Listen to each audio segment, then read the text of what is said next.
ایک سے زیادہ بیویاں کرنے کی اجازت کیوں دی گئی ہے؟ تو انہیں نکاح کرو اور ان کو اپنے گھر کی زینت بناؤ۔ اسلام میں تعدد ازواج کا مسئلہ کیوں رکھا گیا؟ ایک سے زیادہ بیویاں کرنے کی اجازت کیوں دی گئی؟ اگر میں یہ بھی ریشو بتاؤں، پرسنٹیج بتاؤں، تو آپ جا کر کے مطالعہ کر کے دیکھ لینا۔ امریکہ میں آج کی تعداد میں مردوں سے 70 لاکھ عورتیں زیادہ ہیں۔ یو کے میں 40 لاکھ کے قریب مردوں سے عورتیں زیادہ ہیں۔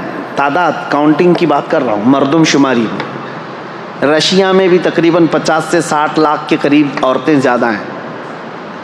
موسٹلی پوری دنیا میں اگر عورتوں کی تعداد اور مردوں کی تعداد کو کاؤنٹ کیا جائے تو اس میں عورتوں کی تعداد کئی لاکھ گنا زیادہ ہے۔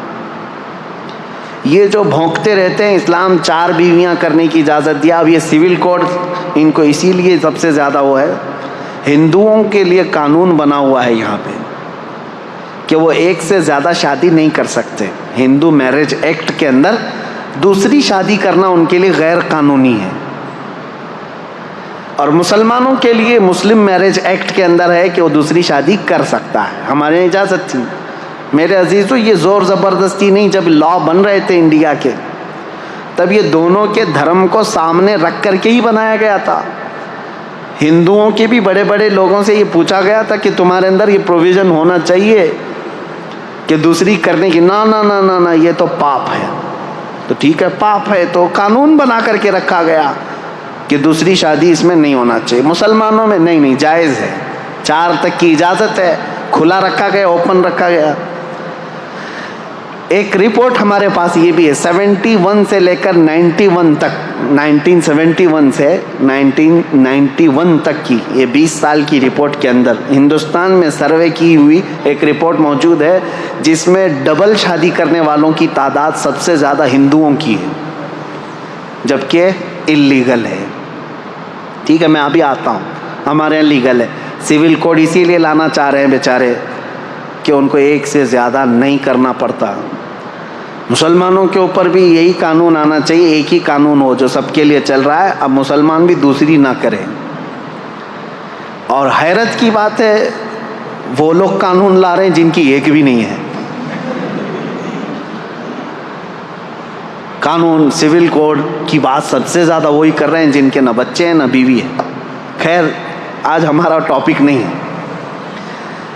اب یہ تعدد ازواج کا جو مسئلہ اسلام میں ہے، میں کیوں رکھ رہا ہوں؟ ایک سے زیادہ شادی، مجھے بتاؤ سب سے زیادہ موت کی تعداد عورتوں سے بڑھ کر کے مردوں کی ہے۔ یہ ریئل فیکٹ جو بات ہے میں آپ کو بتا رہا ہوں، سائنٹیفک بات کر رہا ہوں۔ جو بچپن میں بیماریاں ہوتی ہیں بچوں کو، اس میں اکثر جو مر جاتے ہیں وہ لڑکے مرتے ہیں، لڑکیاں نہیں۔ ان کے اندر ڈیفنس کی طاقت ہے۔ اور جوانی کے بعد بھی جنگیں جو ہوتی ہیں اس میں لڑکیاں جنگ کرنے نہیں جاتی تھی، مرد ہی جاتے تھے۔ فوج میں، سپاہیوں میں لڑکے شامل ہوتے تھے، اور جنگوں میں سب سے زیادہ مردوں کی موت ہوتی تھی۔ تو بچتے کون ہیں گھروں میں؟ عورتیں بچتی ہیں۔ مردوں کی شرح اموات زیادہ ہے عورتوں سے، مرد مرتے بھی زیادہ ہیں، پیدا بھی کم ہو رہے ہیں، عورتوں کی تعداد زیادہ ہے۔ اب مجھے بتاؤ، صرف یو ایس اے میں اگر 70 لاکھ عورتیں زیادہ ہیں، ہر مرد وہاں شادی کر بھی لیا، پہلے تو کرتے نہیں، اگر ہر مرد کر بھی لیا تب بھی 70 لاکھ عورتیں بچتی ہیں۔ ان میں سے 1/3 جو مردوں کی تعداد ہے، جس کی تعداد تقریباً 2.5 کروڑ ہوتی ہے، وہ لوگ ہومو سیکسول ہیں۔ یو ایس اے کی بات کر رہا ہوں، تو شادی کرنا ہی نہیں چاہتے۔ تو اب جو عورتیں بچ جاتی ہیں، مجھے یہ بتاؤ، ان عورتوں کو زندگی گزارنے کے لیے کسی مرد کا سہارا اگر نہیں ملتا ہے تو کیا وہ بازار میں نہیں آئیں گی؟ کیا وہ اپنے خواہشات کی تکمیل کے لیے یہ راستہ نہیں ڈھونڈیں گی؟ میرے عزیزو، اسلام نے واجب نہیں کیا ہے 4 شادیاں کرنا، ایک دروازہ رکھا ہے، ایک دروازہ رکھا ہے۔ کیا واجب ہے دوسری شادی کرنا؟ یہاں اسلام نے ایک تمہارے لیے سہولت کا دروازہ رکھا ہے، اس پر ان کو اتنا واویلا ہے، لیکن حقیقت میں یہ ریئل لائف کے اندر آؤ کہ دنیا میں ہو کیا رہا ہے۔ ان عورتوں کو بھی انصاف دلانا ہے جو بغیر کسی شوہر کے پوری زندگی گزار کے چلی جاتی ہیں۔ اگر کوئی مرد ایک کے علاوہ دوسری کو نکاح کرتا ہے تو میرے عزیزوں، یہ صرف وہ اپنے جسم کی تسکین کے لیے نہیں کر رہا، بلکہ ایک ایسی آوارہ ہونے والی عورت کو گناہوں سے بچا کر کے اپنے گھر کی ملکہ بنانا چاہ رہا ہے۔ اسلام کے اوپر اعتراضات جو کرتے ہیں، ان کے ہم باندیاں ہیں، باندیوں سے شادی کرتے ہیں، یعنی ایک سے زیادہ باندیاں جو رکھی جاتی ہیں۔ میرے عزیزوں، اس میں بڑی حکمت تھی۔ پہلے جو ہے جنگوں میں جب ایک فوج کو دوسری فوج پر فتح حاصل ہوتی تو سامنے والوں کا سارا مال بھی لے آتے، وہاں کے جتنے قیدی ہوتے ان کو غلام بھی بنایا جاتا، اور ان کی جو عورتیں ہوتی تھیں وہ باندیاں بن جاتی تھیں، باندیاں بن کر کے سب کو بانٹ دی جاتی تھی۔ یہ اسلامی میں نہیں، پہلے کی ساری قومیں یہ کرتی تھیں، اور ان عورتوں کے ساتھ بدترین سلوک کیا جاتا تھا، بدترین سلوک۔ ان کو جانوروں کے ساتھ باندھا جاتا تھا، اور پھر جب خواہش ہوتی ان کے ساتھ جمع کرتا آدمی، اور پھر ان کو وہاں باندھ کر کے رکھتا، باندیوں کو جو جنگوں میں حاصل کی ہوئی عورتیں ہوتی تھیں۔ یہ اسلام تھا۔ میرے آقا صلی اللہ تعالیٰ علیہ وسلم کے آخری الفاظ پتہ ہے؟ حضور کی وفات کے وقت سب سے آخری الفاظ دو ہی تھے، الصلاۃ و ملک یمین، نماز اور اپنے ماتحت رہنے والی باندیوں کا خیال کرو، غلاموں کا خیال کرو۔ میرے آقا صلی اللہ علیہ وسلم نے اس وقت فرمایا جب آپ کی روح رب اعلیٰ کی طرف جا رہی تھی۔ یہ باندیوں کے حقوق کیوں میرے آقا نے فرمایا کہ صرف یہ کام کاج کی مشینیں نہیں ہیں، ابھی اگر جنگوں کے بعد تمہارے ہاتھ آئی ہیں تو انہیں نکاح کرو اور ان کو اپنے گھر کی زینت بناؤ۔ وہ ملکہ بن کر کے رہی ہیں، ایک دو نہیں، ہزاروں تاریخ اسلام میں موجود ہیں جو صحابہ کے نکاح میں آئیں اور ان سے اولاد بھی ہوئیں، ان سے بڑے بڑے فقیہ اور محدث بھی پیدا ہوئے۔ ان عورتوں کو آوارہ ہونے سے اسلام نے بچایا۔ میرے عزیزوں، میں کتنی باتیں عرض کروں، اسلام کی ہی پیروی کیوں کی جائے۔ یہ خوبیاں اگر میں بتاتا رہوں، یہ آپ کے لیے نہیں ہے، آپ آلریڈی اللہ تعالیٰ کی طرف سے ہدایت دیے ہوئے ہیں۔ اللہ تعالیٰ نے آپ کو اسلام پہلے سے دیا ہے، یہ اس کا شکر ہے۔ میں ان لوگوں سے پوچھ رہا ہوں، ان لوگوں سے کہہ رہا ہوں جو یہ کہتے ہیں اسلام کی ہی پیروی کیوں کریں، اس کے اندر کیا خصوصیت ہے، اسلام کو فالو کیوں کریں، ان کے لیے میں کہہ رہا ہوں اسلام پورا نظام حیات ہے، پوری زندگی کا دستور ہے، اور چیلنج ہے میرا ہی، کوئی بھی لے کر کے آ کر کے دکھائے، میں بتاؤں گا کہ انکمپلیٹ ہے تمہارے یہاں، انکمپلیٹ۔ کسی بھی دین میں جاؤ۔ ایک اور خاتون کی بات میں کرتا ہوں، رشیا کی ہے، وہ دین اسلام میں آئیں تو انہوں نے لکھا ہے، وہ بھی ایک خاتون ہے، نام میں نہیں جانتا یا یاد نہیں ہے ابھی مجھے نام۔ انہوں نے کہا کہ میں دین اسلام میں داخل ہوئی، لوگ یہ پوچھتے ہیں سبب کیا تھا، وہ کہتی ہیں کہ اس طرح سوال کرنا بھی میں اس کو غلط سمجھتی ہوں کہ اسلام کی اتنی بڑی عظمت کے لیے یہ سوال ہونا ہی نہیں چاہیے، کوئی اسلام میں آ رہا ہے تو کس وجہ سے آیا۔ وہ خاتون کہتی ہیں میری تو وجہ یہ تھی، سب سے بڑی وجہ کہ میں نے صرف اس دین میں دیکھا کہ بندہ بغیر کسی، جیسے پجاری کے، پادری کے، جیسا ان کے ہاں پورا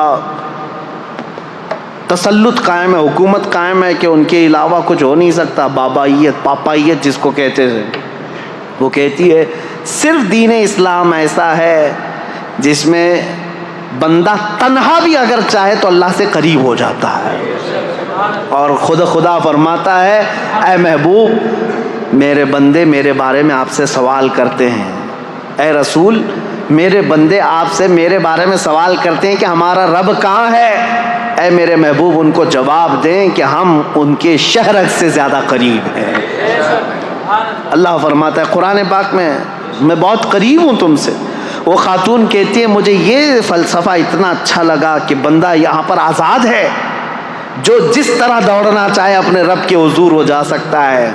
عیسائیت میں نہیں ہے، بہت ساری جگہوں پر ایسا ہے کہ پوجا بھی تم خود سے نہیں کر سکتے جب تک پجاری نہ آ جائے، پنڈت نہ آ جائے، ان کے بغیر اگر کیا تو پاپ کیا تم نے۔ اور عیسائیوں کے یہاں ایسا ہے کہ جو پادری ہے، پاپ ہے، ان کے بھی لیول ہیں الگ الگ. وہ تمہیں عبادت کروائیں گے اور خدا کے قریب پہنچائیں گے. بلکہ پکا عیسائی بننے کے لیے بھی ایک طریقہ ہوتا ہے، ایک حوض ہوتا ہے پیلے رنگ کا، اس میں پانی ڈالا جاتا ہے اور بچے کو ڈبا کر کے اٹھایا جاتا ہے اور پھر کہا جاتا ہے آپ پکا ہو گیا کرسچن. پانی میں ڈبا کر کے اٹھا دیا گیا تو ہو گیا پکا ہو گیا. افریقہ میں ہیں کالے لوگ، گرم سلاخیں لیتے ہیں، آگ میں تپاتے ہیں اور چہرے پر یہاں چار نشان لگاتے ہیں اور کہتے ہیں اب ہمارے دین میں پکا ہو گیا. اور قرآن کہتا ہے صبغۃ اللہ ومن احسن من اللہ، صبغہ اللہ کا رنگ سب سے بہترین رنگ ہے، اس سے بہترین کوئی رنگ نہیں. پیلا پانی، لال پانی، ڈوب کر کے اٹھتے رہو. میرے عزیزو یہ دین میں نہیں ہے. دین اسلام صرف عقیدے سے مضبوط ہوتا ہے. یہاں پر وہ نہیں رکھا گیا ہے کسی کی، وہ کیا کہتے ہیں، حاکمانہ تسلط. ابھی 2 دن پہلے کی بات ہے، ایک انجینئر صاحب سے ہماری ملاقات ہوئی. وہ گھر کے پلان دیتے ہیں. انہوں نے ہم سے کہا ایک پلان دیکھا، کہا حضرت یہ پورا واستو پرکار ہے، بالکل واستو پرکار ہے. ممبئی والوں کو واستو کا زیادہ لین دین نہیں ہے کیونکہ آپ کے ہاں تو جگہ کی بڑی قلت ہے. بہت چھوٹی جگہ میں بھی آپ کو جہاں سے ملا دروازہ کھول لیا. لیکن ہمارے علاقے میں آپ جائیں، بڑے چونچلے ہیں ان کے گھر بنانے کے. جگہ بڑی رہتی ہے، 30 بائی 40 کی جگہ ہے، 40 بائی 60 کی جگہ ہے، تو گھر بنانا ہے تو لے کے گھومتے رہتے ہیں. کچن کا دروازہ کہاں ہونا چاہیے، بیڈ روم کا کہاں ہونا چاہیے، ٹوائلٹ کہاں ہونا چاہیے، اور کبھی کبھار بنا لیتے ہیں اور کوئی واستو والا جو آتا ہے وہ توڑوا دیتا ہے. یہاں پر بھی جن کے پاس زیادہ پیسے ہوں گے بلڈنگوں میں وہ کرتے ہوں گے. واستو پرکار یہ صحیح نہیں ہے، اس کا ایسا نہیں ہونا چاہیے، ویسا نہیں ہونا چاہیے. میں نے ان سے کہا کہ یہ واستو کا جو عقیدہ ہے، کہا گیا کہ ہاں اس طرح سے بنانے سے برکت زیادہ آئے گی. ٹھیک ہے، اسی انت وشواس میں لوگوں کو دھندا چل رہا ہے. میں ایک پوچھا ان سے سوال جو آپ کے پاس رکھنا چاہتا ہوں، کیسا بڑا گورکھ دھندا ہے. کہا بھائی ایک کتاب کیوں نہیں لکھ دیتے واستو کی. ہر جگہ جو ہے نا یہ واستو کا جو ایکسپرٹ ہوتا ہے، پنڈت ہوتا ہے، اس کو بلانا ہی پڑتا ہے. ایک کتاب لکھ دو کہ یہ جگہ ہوگی تو ایسا بنا دیں گے، وہ جگہ ہوگی تو ایسے بنا دیں گے. وہ انجینئر صاحب ہنسنے لگے. کہا نہیں، ہر آدمی کا واستو الگ الگ ہوتا ہے. کیوں ہر ایک سے پیسہ لینا؟ ایک کتاب لکھ دیے تو ہو گیا ختم، پھر کون آئے گا ہمارے پاس واسطہ پوچھنے کے لیے؟ یہ سب چیزیں میرے عزیزو دین اسلام میں نہیں ہیں. ہمارا عقیدہ یہ ہے کہ اگر تمہیں اللہ کی ذات پر یقین و توکل ہے تو سنو، دروازہ تم شمال میں بناؤ، جنوب میں بناؤ، مشرق میں بناؤ، مغرب میں بناؤ، کہیں پر بھی بناؤ، بلکہ تمہارے گھر کے 70 دروازے بنا کر کے رکھ لو، کھڑکیاں ہر جگہ کھول لو. اگر میرا مولا نہ چاہے رزق کا ایک دانہ بھی تمہارے گھر کے اندر نہیں آ سکتا. ما یفتح اللہ للناس من رحمت فلا ممسک لہ وما یمسک فلا مرسل لہ، سورہ فاطر کی آیت ہے. اور پھر اللہ کی ذات پر توکل ہے، اور تم اگر کسی گھر کے اندر 70 دروازوں سے اندر بند ہو کر کے بھی بیٹھو، میرا مولا پہنچانا چاہے تو رزق وہاں پر بھی پہنچائے گا. یہ عقیدہ ایمان ہے، یہ عقیدہ اسلام ہے. یہ مت سوچو کہ ادھر دروازہ ہوگا تو یہاں سے جلدی رزق آئے گا، ادھر دروازہ ہوگا تو یہاں سے جلدی رزق آئے گا. عزیزان گرامی وقار، ہمارے یہاں ایسا نہیں ہے. ورنہ ہم تو جو ہے 12 فلور کی 14 فلور کی مسجد بناتے اور چھت پہ جا کے نماز پڑھتے، جلدی سے اوپر چلی جائے گی. ہمارا یہ عقیدہ نہیں ہے. ہم خاک پر بھی سجدہ کریں، دل اگر جھک گیا ہے تو مولا اس کو بھی قبول فرمائے. اور اگر تمہارا دل جھکتا نہیں، یقین نہیں ہے اللہ کی ذات پر، تو آسمانوں میں اڑ کر کے بھی پڑھو، تمہارے منہ پر مار دی جائے گی. یہ سمتیں، یہ جگہیں، اس کا تعلق نہیں ہے. اسلام کی خوبیاں یہی ہیں میرے عزیزو. ہم نے کسی کو باندھ کر کے نہیں رکھا. آپ مجھے یہ بتاؤ، سوال یہ سب سے پہلا میں نے اپنی تقریر میں سوال کیا کیا ہے، اسلام کو ہی کیوں فالو کرنا چاہیے؟ یہ سوال اگر غیروں کی طرف سے ہے، یعنی جو اسلام میں نہیں ہے، دلت لوگوں کو کرنا چاہیے سلام یہ سوال، تو میں ان کو اچھی طرح سے بتاتا ہوں.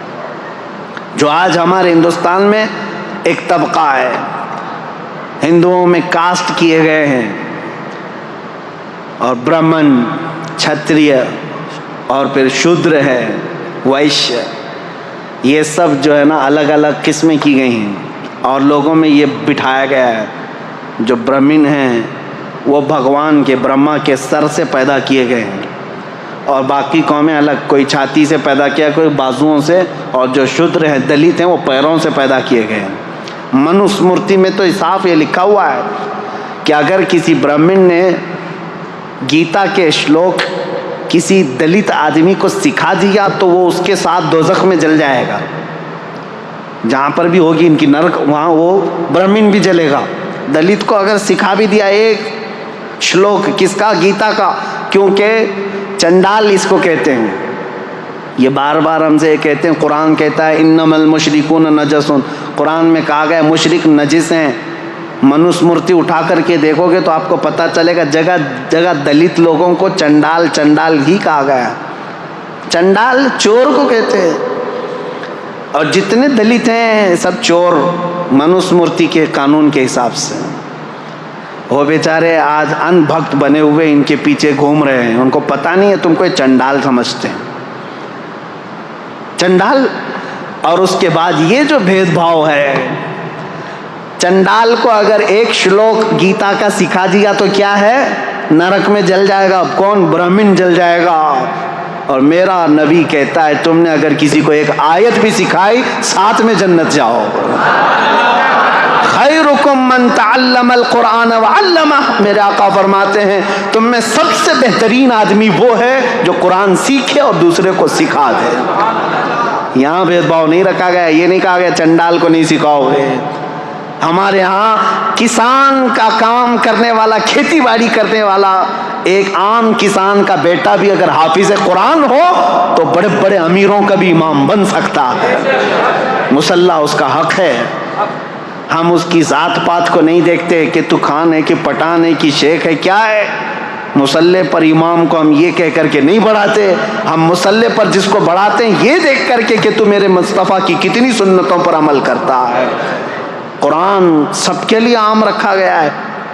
میرے عزیزو، ان سے میں کہتا ہوں، آپ یہ کہہ رہے نا کیوں اسلام ہی، کیوں اسلام کو فالو، ایک ہی سوال پر میں آ گیا ہوں، حالانکہ مجھے ابھی تاریخ اسلام بتانی تھی۔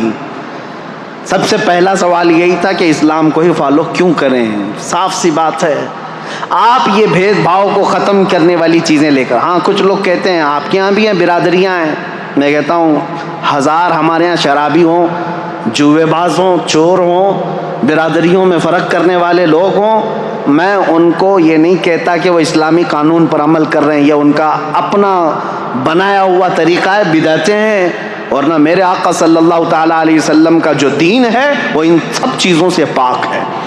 اس لیے میں مسلمانوں سے کہتا ہوں، خاص طور پر ہمارے شمال ہند میں اتر پردیش، بہار اور بنگال، اس طرف جو ہے یہ برادریوں کا تعصب اتنا زیادہ ہے، یہ انصاری ہے، یہ جولا ہے، یہ خان ہے، یہ پٹھان ہے، یہ شاہ ہے، یہ شیخ ہے، یہ منصوری ہے، انصاری ہے، نہ جانے کتنی چیزیں بنا کر کے رکھا ہے۔ ٹھیک ہے، خاندان تعارف کے لیے تھا، ایک دوسرے کو پہچاننے کے لیے قبائل بنے گئے تھے، لیکن یہاں تو ایک دوسرے کو جھگڑا کرنے کے لیے، ایک دوسرے کو نیچا دکھانے کے لیے۔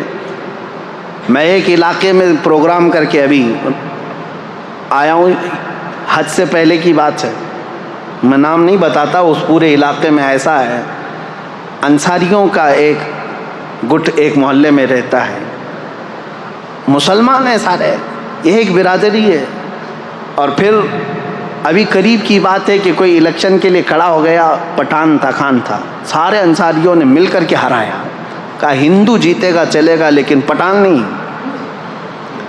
نعوذ باللہ من ذلک۔ میں نے پوچھا کہ وہ جو خان صاحب کھڑے تھے، مجھے اس سے لینا دینا نہیں ہے کہ کون جیتتا ہے کون ہارتا ہے، لیکن میں کہہ رہا ہوں یہ تعصب کیوں آیا؟ میں نے کہا کیا وہ بدعقیدہ تھے؟ کہا نہیں نہیں، بدعقیدہ تو ہمارے محلے میں ہے ہی نہیں، وہ بھی مسلک اعلیٰ حضرت والا، ہم بھی مسلک اعلیٰ حضرت۔ میں نے کہا یہ تعصب کہاں سے آیا؟ کہا نہیں، اگر وہ آتے تو ہم کو مارتے، تم لوگ کم ذات والے لوگ ہو۔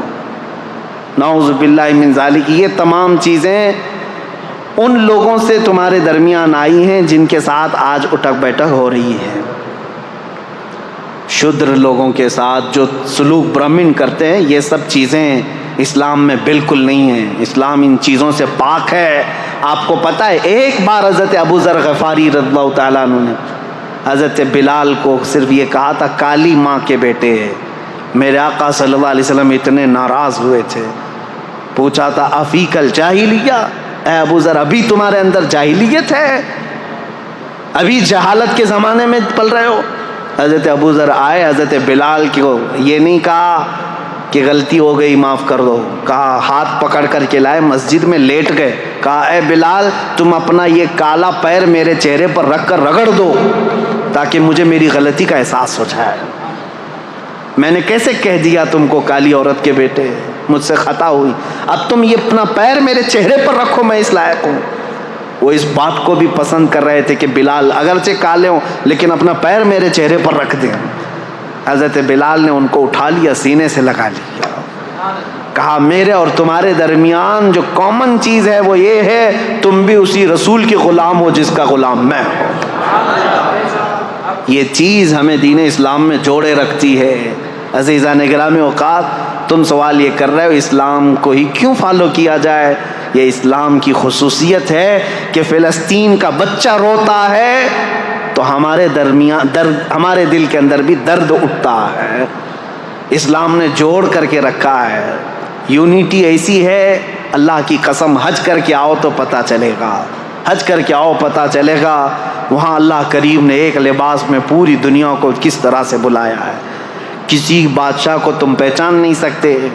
ابھی پچھلے سال کی بات میں 2022 میں افریقہ کا ایک ملک ہے، چھوٹا سا ملک ہے، وہاں کا پریسیڈنٹ آیا تھا اور ہر پریسیڈنٹ کو ایک پروٹوکول دیا جاتا ہے سعودی گورنمنٹ کی طرف سے. اس کو کچھ فوجی دیے جاتے ہیں، گاڑی اسپیشل ہوتی ہے، ان کے ٹینٹ الگ لگتے ہیں، لیکن اس نے ساری چیزوں کو قطعاً منع کیا تھا. کہا تھا کہ میں جس طرح میری کنٹری کے لوگ حج کے لیے جا رہے ہیں میں ویسی حج پہ جاؤں. اور اس کی ایک فوٹو وائرل بھی ہوئی تھی، مینا کے روڈ پر وہ بغیر بستر کے ہاتھ کا تکیہ بنا کر سو رہا تھا. اپنے ملک کا بادشاہ ہے.